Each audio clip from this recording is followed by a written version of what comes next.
हम उन भगवान श्री कृष्ण को नमस्कार करते हैं। श्री कृष्णाय वयम नमः,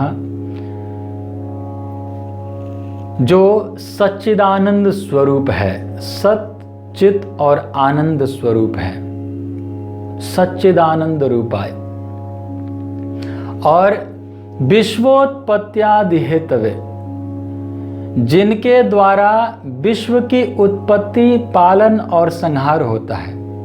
विश्वोत्पत्त्यादि हेतवे,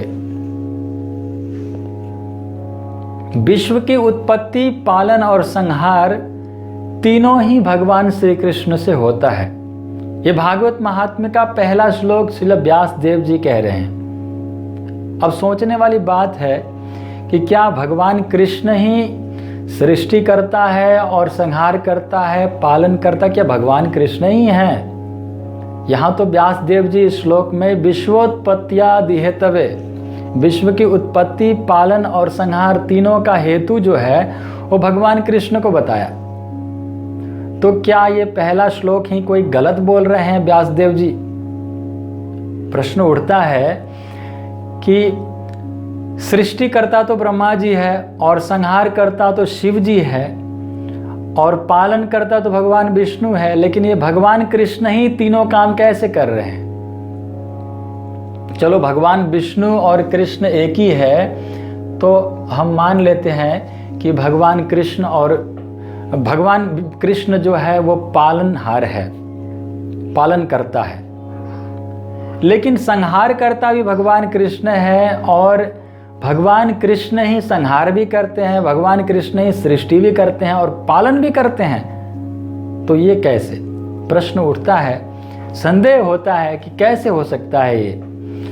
तो व्यास देव जी है, ये कोई साधारण कोई संत नहीं है, ये व्यास देव जी है, साक्षात भगवान के अवतार है।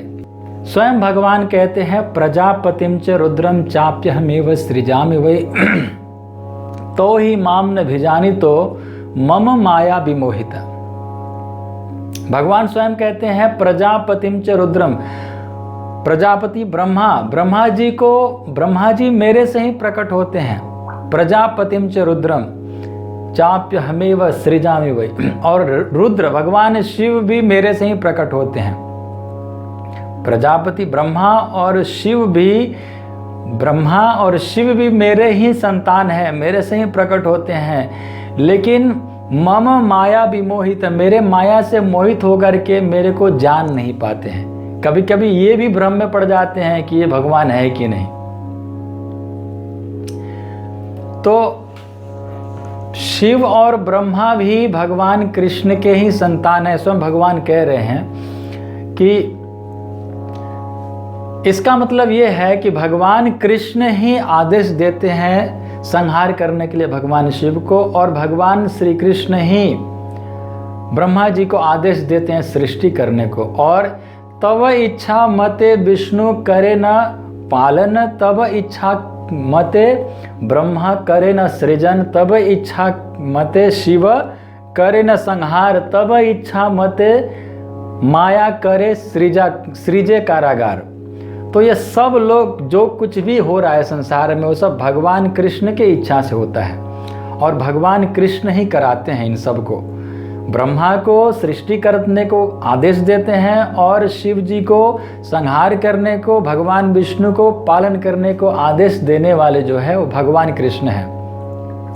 इसलिए भगवत गीता में भगवान कहते हैं नमे विदु सुरगणा प्रभवम ना महर्षय अहम आदिर ही देवानाम महर्षिणाम च सर्वसः।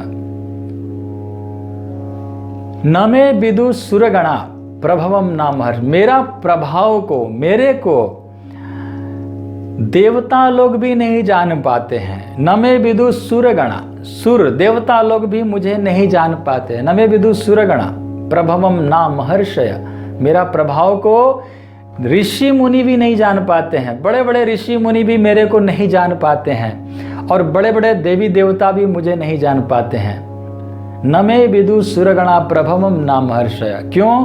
क्योंकि अहम आदि ही देवानाम महर्षिणाम च सर्वसः, क्योंकि मैं ही सबका शुरुआत हूँ, सब मेरे से प्रकट हुए हैं, इसलिए वो मेरे मेरे विषय में अच्छी तरह से जान नहीं पाते हैं। न मे विदुषुरगणा प्रभवम नाम हर्ष। तो भगवान को जान पाना, पहले भगवान को जानना भी जरूरी है।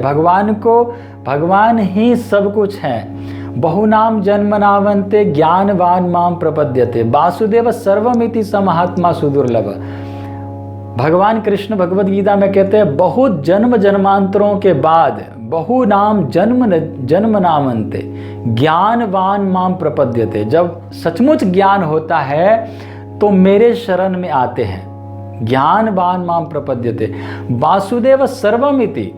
भगवान वासुदेव, भगवान कृष्ण ही सब कुछ है, उनसे बढ़कर और संसार में कोई नहीं है, ये समझ पाता है।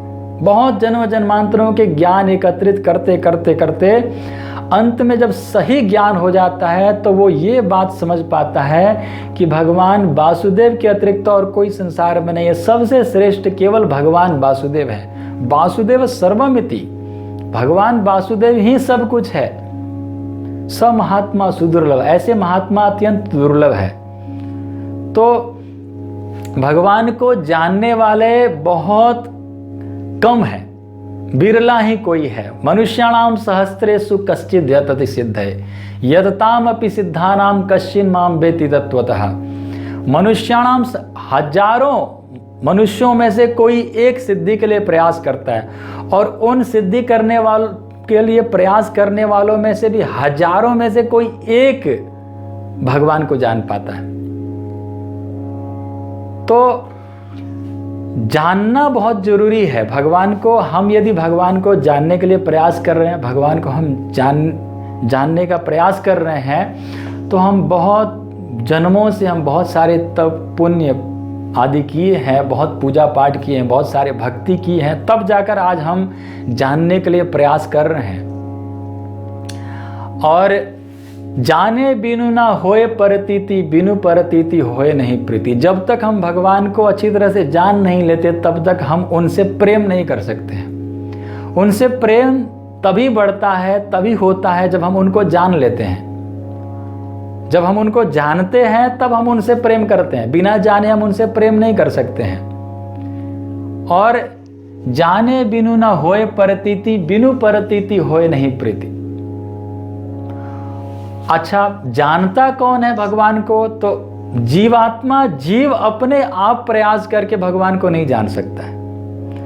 यदि व्यक्ति चाहे, जीव चाहे कि हम भगवान को जान ले, तो अपने प्रयास के द्वारा भगवान को नहीं जाना जा सकता है। तो फिर कैसे होगा? तो बोले सो जाने ही जेहि तेहु जनाई, जानत तुम ही हो जाए। जिनको वो जनाना चाहते हैं कि लो तुम मेरे को जानो, तुम बहुत जन्म जन्मांतरों से बहुत पूजा पाठ कर लिया, बहुत भक्ति कर लिया, अब तुम मेरे को जान लो। और जब भगवान का कृपा हो जाता है तभी हम भगवान को जान पाते हैं।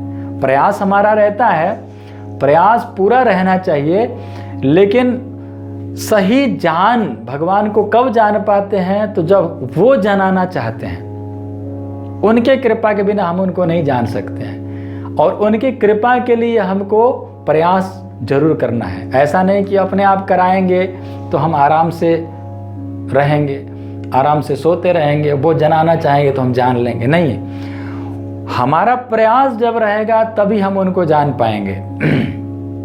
यशोदा मैया ने भगवान को बांधना चाहा और भगवान बंध नहीं रहे थे, रस्सी से बांधी जा रही थी। पूरे गौशाला के रस्सी खत्म हो गया पर बंधे नहीं। जब भगवान ने देखा कि मेरी मैया बहुत प्रयास कर रही है, यशोदा माता का प्रयास को जब देखा भगवान, तो देखा कि यशोदा माता का पसीना बह रहा है और उनके यशोदा मैया का बाल बिखर गया है, बहुत प्रयास कर लिया है। तब जाकर भगवान ने अपनी कृपा किया। 2 अंगुल छोटा पड़ रहा था, रस्सी 2 अंगुल छोटा पड़ रहा था। वो क्या था? एक प्रयास और दूसरा कृपा। यशोदा मैया ने प्रयास किया और दूसरा अंगुल जो है वो भगवान ने कृपा कर दिया, बस बंध गए भगवान। तो प्रयास हमारा होना चाहिए भगवान को जानने के लिए। और जब भगवान जब हमारे ऊपर देखेंगे कि ये बहुत प्रयास कर रहा है, तो फिर वो जनाना चाहेंगे तो हम उनको जान पाएंगे। तो भगवान का अवतार 6 प्रकार से होता है। भगवान 6 प्रकार से अवतार लेते हैं। पुरुष अवतार, लीला अवतार, गुणावतार, मनवंतर अवतार, सत्यावेश अवतार और युगावतार। ये 6 प्रकार से भगवान का अवतार होता है। ये सब भगवान कृष्ण का ही अवतार है। ये जानना जरूरी है, क्योंकि हमको पूरा एकदम साफ होना चाहिए कि भगवान कृष्ण ही सबका मालिक है, सब कुछ भगवान ही करा रहे हैं। ये श्लोक कोई गलती नहीं है। सच्चिदानंद रूपाय विश्वोत्पत्त्यादि हेतु। भगवान श्री कृष्ण से 3 विष्णु का प्राकट्य होता है। विष्णोस्तु त्रिरूपाणि पुरुषाख्यान्यतो विदु, एकम तु महतः स्रष्टा, द्वितीयम त्वंड संस्थितम, तृतीयम सर्वभूतस्थम तानि ज्ञात्वा विमुच्यते। विष्णुस्तु त्रिरूपाणि, भगवान कृष्ण से 3 विष्णु का प्राकट्य होता है। विष्णुस्तु त्रिरूपाणि पुरुषाख्यान्यतो विदु, जिनको पुरुष अवतार कहते हैं। ये सात्वतंत्र उपनिषद में इस श्लोक का वर्णन है। पुरुषाख्यान्यतो विदु, इनको पुरुष अवतार कहते हैं। एकम तो महतः सृष्टा, एक भगवान विष्णु से महतः की सृष्टि होती है। महतः की सृष्टि माने ब्रह्मांडों का सृष्टि होता है। असंख्य ब्रह्मांड प्रकट होता है। भगवान के जितने भी रोमकूप है शरीर में, उतने सारे रोमकूपों से एक एक ब्रह्मांड प्रकट होता है। एकम तो महतः सृष्टा, महतः की सृष्टि होती है, ब्रह्मांडों का प्राकट्य होता है।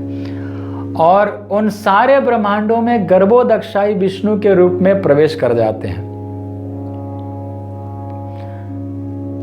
पहला महाविष्णु जो कारणोदक सागर में शयन करते हैं, आधा शरीर उनका जल में होता है और आधा शरीर जल से ऊपर होता है। कारणोदक सागर में शयन कर रहे हैं। तो ये महाविष्णु है, और महाविष्णु के ही स्वांश से गर्भोदक्षाई विष्णु, असंख्य गर्भोदक्षाई विष्णु प्रकट होते हैं और वो सारे उन सारे ब्रह्मांडों में प्रवेश कर जाते हैं। कितने ब्रह्मांड है? तो असंख्य है। असंख्य ब्रह्मांड जिनका कोई संख्या नहीं, कोई गिनती नहीं कर सकते हैं। उतने ब्रह्मांडों में एक एक गर्भोदक्षाई विष्णु, यानी असंख्य गर्भोदक्षाई विष्णु हर ब्रह्मांडों में प्रवेश कर जाते हैं।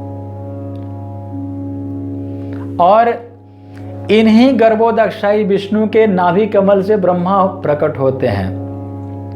नारायण परो देवस तस्मात् जातस चतुर्मुख।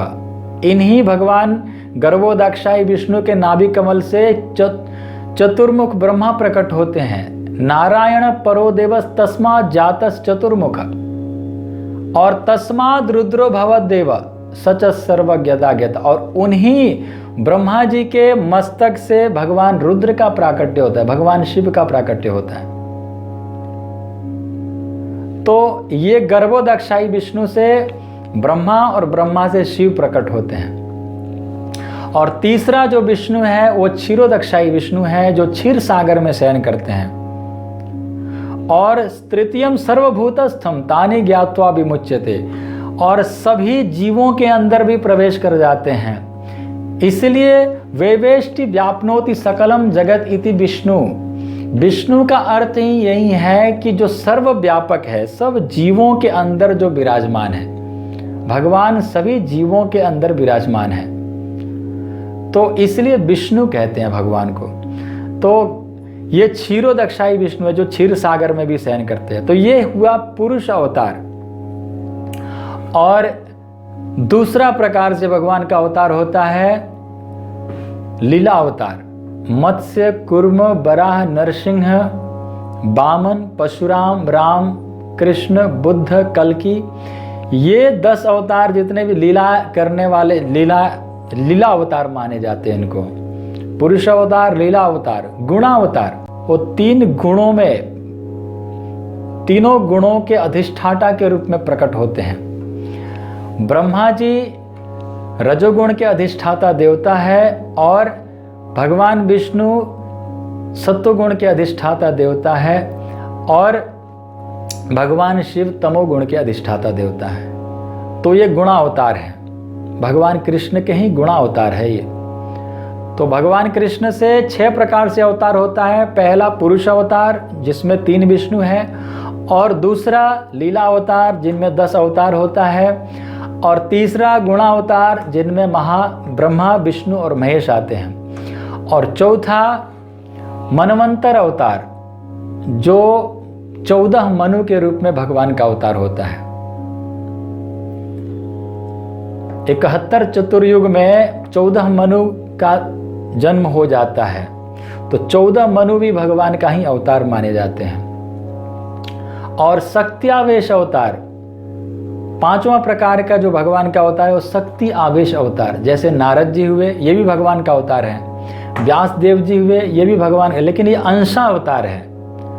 तो अंशा अवतार को शक्ति आवेश अवतार कहते हैं, शक्त्यावेश अवतार कहते हैं। और युगा अवतार जो युग में, हर युग में, चारों युगों में भगवान का युग धर्म को सिखाने के लिए भगवान का जो अवतार होता है। जैसे सतयुग में नर नारायण ऋषि के रूप में भगवान का अवतार हुआ जो तपस्या करने को सिखाए, तो ये, और सतयुग में और त्रेता युग में भगवान राम जी आए, यज्ञ करने को सिखाए। यज्ञ का युग था, उस समय यज्ञ करने सिखाए और स्वयं भी किए, अश्वमेध आदि यज्ञ किए। और सत्य त्रेता द्वापर युग में पूजा पाठ करना, और स्वयं भगवान कृष्ण आए और पूजा पाठ आदि, बड़े बड़े मंदिर आज भी द्वापर युग का मंदिर दिखता है। और कलौ तत् हरि कीर्तनाथ, कलयुग में हरिनाम का प्रचार करने के लिए स्वयं भगवान चैतन्य महाप्रभु आए जो हरि नाम का प्रचार किए। तो ये हुआ युगावतार। तो ये 6 प्रकार से भगवान का अवतार होता है, इनमें सारे आ जाते हैं जितने भी हम भगवान के अवतार कहते हैं, और सारे अवतार इनमें आ जाते हैं। तो ये भगवान कृष्ण से ही प्राकट्य होता है। इसलिए भागवत के प्रथम स्कंद में सुखदेव जी कहते हैं, एते चाम सकला पुंस कृष्णस्तु भगवान स्वयं इंद्रारिव्याकुलं लोकं मृडयन्ति युगे युगे। 24 अवतारों का वर्णन करते हैं, और 24 अवतारों को वर्णन करने के बाद सुखदेव जी कहते हैं, ये एते चाम सकला पुंस, ये सभी जो है कोई अंशा अवतार है और कोई पूर्ण अवतार है। कोई कला अवतार, कोई पूर्ण अवतार, कोई अंशा अवतार। एते चाम सकला पुंस कृष्णस्तु भगवान स्वयं, लेकिन कृष्ण तो स्वयं भगवान है।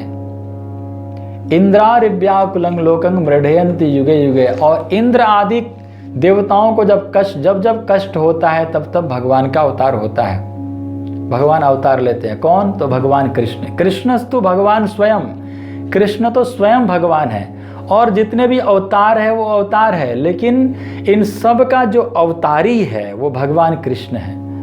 भगवान कृष्ण से ही ये सारे अवतार होते हैं। ये सुखदेव जी 24 अवतारों को वर्णन करने के बाद कह रहे हैं कि स्वयं भगवान कृष्ण जो है वो स्वयं भगवान है। और ब्रह्मा जी स्वयं कहते हैं, विष्णुर महान यस्य कला विशेषो गोविंदमादि पुरुषम तमहम भजामि। ब्रह्म संहिता में विष्णुर महान से, महाविष्णु जो है वो भी भगवान कृष्ण का एक अंश मात्र है। विष्णुर महान यस्य कला विशेषो, एक अंश मात्र है। गोविंदमादि पुरुषम तमहम भजामि, उन गोविंद का मैं भजन करता हूं, ब्रह्मा जी कहते हैं। तो सबका, इसका अर्थ क्या निकला? इसका अर्थ अभी तक जो श्रवण कर रहे थे, इसका मतलब यही है कि भगवान कृष्ण ही, भगवान श्री कृष्ण से ही ब्रह्मा और शिव और भगवान विष्णु का प्राकट्य होता है। और भगवान कृष्ण ही आदेश देते हैं कि आप सृष्टि करो, ब्रह्मा जी को और शिव जी को आप संहार करो, और भगवान विष्णु को आप पालन करो। आदेश देते हैं तो ये करते हैं। इसीलिए तीनों के हेतु जो है वो भगवान कृष्ण है, इसलिए व्यासदेव जी ने कहा। और भगवत गीता में तो भगवान बार बार कहते हैं, बहुत सारी जगह पर भगवान ने कहा है कि मैं ही सबका स्वामी हूं, मुझसे बढ़कर और कोई नहीं है। भगवत गीता में भगवान ने, पूरे भगवत गीता में यही बात कहते गए हैं कि मुझसे मत्तः परतरम नान्यत् किंचित अस्ति धनंजय। मयि सर्वमिदं प्रोक्तम सूत्रे मणिगणा इव मत्तः परतरम नान्यत, मेरे से बढ़कर और कोई नहीं है, कुछ भी नहीं है। मत्तः परतरम ना अन्यत, और कुछ भी नहीं है। किंचित अस्ति धनंजय, हे धनंजय, मयि सर्वमिदं प्रोक्तम सूत्रे मणिगणा इव, जैसे एक सूत्र में अनेकों मणि पिरोए हुए होते हैं, वैसे ही ये जितने भी संसार में जीव प्राणी हैं, देवी देवता हैं, वो सारे मेरे में ही, मेरे सूत्र में ही, मैं सूत्रधार हूं इन सब का, और मेरे में ही ये सारे पिरोए हुए हैं। इन सब का जो सूत्रधार जो हूं वो मैं हूं। तो भगवान कृष्ण सबका स्वामी है। भगवान कृष्ण से बढ़कर और कोई है ही नहीं। भगवान का अर्थ क्या है? भगवान का अर्थ ही यही है कि जो, हाँ, भगवान का अर्थ क्या है? तो ऐश्वर्य समग्रस्य वीर्यस्य यशस्श्रिय ज्ञान वैराग्योश्चैव षडां भग इति गणा। 6 प्रकार का ऐश्वर्य है। ऐश्वर्य समग्रस्य वीर्यस्य, जो सबसे बलवान है, संसार में सबसे बलवान कौन है? भगवान कृष्ण। आप श्रवण किए हैं, ब्रह्मा जी भी भगवान कृष्ण के सामने आकर के घुटने टेके थे। भगवान कृष्ण के सामने ब्रह्मा जी भी स्तुति किए, क्योंकि बछड़ों को, ग्वाल बालों को चुरा ले गए थे, तो वो भी आकर के स्तुति करना पड़ा। इंद्र को भी आकर के स्तुति करना पड़ा, वो भी घुटने टेक कर स्तुति किया। और भगवान शिव भी बाणासुर के साथ युद्ध करने आए तो वो भी हार गए थे। तो जितने भी, जो कोई भी है संसार में, वो सभी से बलवान जो है भगवान कृष्ण है, सबसे बलवान है। ऐश्वर्य समग्रस्य वीर्यस्य, सबसे बलवान है। और यशवान है, उनसे बढ़कर और कोई यशवान नहीं है। उनसे बढ़कर तीनों लोग 14 भुवन में उनका यश गाया जाता है। खाली इसी संसार की नहीं, और अन्य लोक में, अन्य ब्रह्मांड में भी जाएंगे तो भगवान कृष्ण का स्तुति होता है। तो यशवान, सबसे यशवान जो है वो भगवान कृष्ण है। यश, श्रेय और सबसे धनवान भगवान कृष्ण है। लक्ष्मी सहस्त्र शत संभ्रम सेव्यमाणम गोविंदमादि पुरुषम तमहम भजामि। मैं उन गोविंद का भजन करता हूँ, ब्रह्मा जी कहते हैं, जिनका सेवा करने के लिए सहस्त्र लक्ष्मियाँ, 1000 लक्ष्मी लगे हुई हैं। 1000 लक्ष्मी भगवान कृष्ण का सेवा करती हैं। और यहाँ वृंदावन में आप आएंगे तो यहाँ पर यमुना पार में तपस्या कर रही है लक्ष्मी माता। महारास में प्रवेश पाने के लिए आज भी तपस्या, अभी तक उनको रास में प्रवेश नहीं मिला। भगवान विष्णु को छोड़ के कृष्ण के पास आई, वैकुंठ को छोड़ करके वृंदावन में आई महारास में भाग लेने के लिए, आज भी तपस्या कर रही है अभी तक।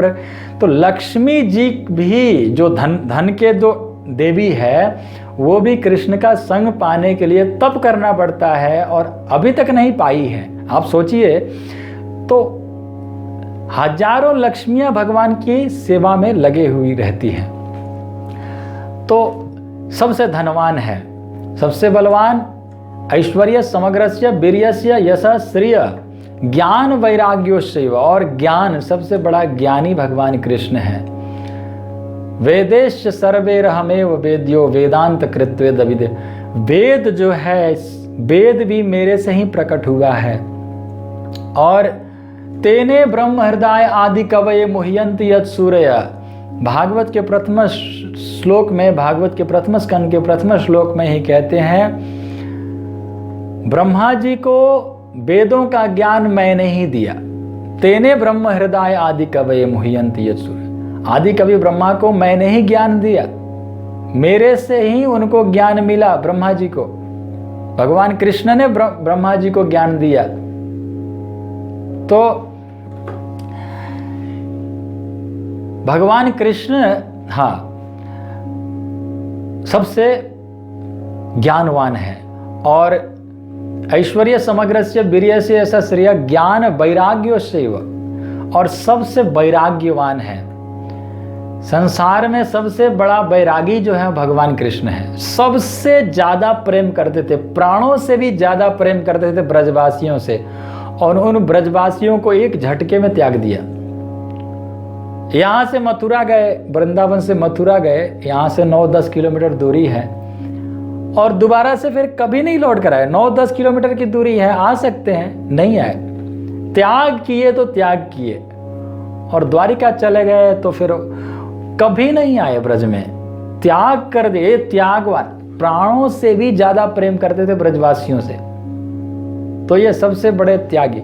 तो जो ये 6 प्रकार के ऐश्वर्यों का जो मालिक है उनको भगवान कहते हैं। भग माने ये 6 ऐश्वर्य, और जो इन 6 ऐश्वर्यों का जो मालिक है उनको भगवान कहते हैं। भगवान, जिनका जो मालिक है उनको भगवान कहते हैं, भग का जो मालिक है। भगवत गीता में भगवान अनेकों प्रकार, अनेकों स्थानों में कहें, अहम सर्वस्य प्रभो मत्त सर्व प्रवर्तते इति मत्वा भजन्ते मां बुधा भाव समन्विता। अहम सर्वस्य प्रभो, इन भौतिक तथा आध्यात्मिक जगतों का जो मूल जो कारण है वो मैं ही हूँ, मुझसे बढ़कर और कोई नहीं है। सर्व योनि सुकौन्तेय मूर्तय संभवन्ति तासाम ब्रह्म महद्योनि रहम बीज प्रदापिता। सर्व योनि सुकौन्तेय, सब देव योनि, मनुष्य योनि, पशु योनि, जीव, जितने भी जीव प्राणी हैं उन सब का बीज जो है वो मैं हूँ। सर्व योनि सुकौन्तेय मूर्तय संभवन्ति तासाम ब्रह्म महद्योनि रहम बीज प्रदापिता। सबका जो परम पिता है, बीज प्रदाता पिता है, वो मैं हूँ। विश्व की उत्पत्ति, पालन और संहार तीनों का जो हेतु है वो भगवान कृष्ण ही है, इसमें कोई संदेह नहीं है। ये जो श्लोक, पहला श्लोक जो व्यास देव जी ने कहा है, इसमें कोई संदेह नहीं है। सच्चिदानंद रूपाय विश्वोत्पत्त्यादि हेतवे तापत्रय विनाशाय। और उन भगवान कृष्ण को स्मरण करने मात्र से तीनों प्रकार के ताप नष्ट हो जाता है। कौन कौन सा ताप? तो तापत्र है, तीनों प्रकार का ताप। आदि भौतिक ताप, आदि भौतिक ताप उसे कहते हैं जो अन्य जीवों द्वारा हमको मिलता है, जैसे मच्छर काटते हैं, सर्प काटते हैं, कोई जीव हमको, कोई व्यक्ति हमको अस्त्र के द्वारा आक्रमण कर दिया, तो ये सब जो अन्य जीवों द्वारा जो हमको कष्ट मिलता है उसको कहते हैं आदि भौतिक दुख, आदि भौतिक ताप। और आदि आध्यात्मिक ताप जो होता है वो मन के द्वारा जो हमको मिलता है। और आदि दैविक ताप उन्हें कहते हैं जो हमें प्रकृति के द्वारा मिलता है। बहुत ज़्यादा गर्मी होना, बहुत ज़्यादा ठंडी होना, बहुत ज़्यादा बारिश होना, ये प्रकृति के द्वारा जो हमको कष्ट मिलता है, इसको कहते हैं आदि दैविक ताप। तो ये तीनों प्रकार का ताप नष्ट हो जाता है केवल भगवान को स्मरण करने मात्र से। तापत्रय विनाशाय श्री कृष्णाय वयं नमः। उन भगवान कृष्ण को हम सभी मिलकर के प्रणाम करते हैं।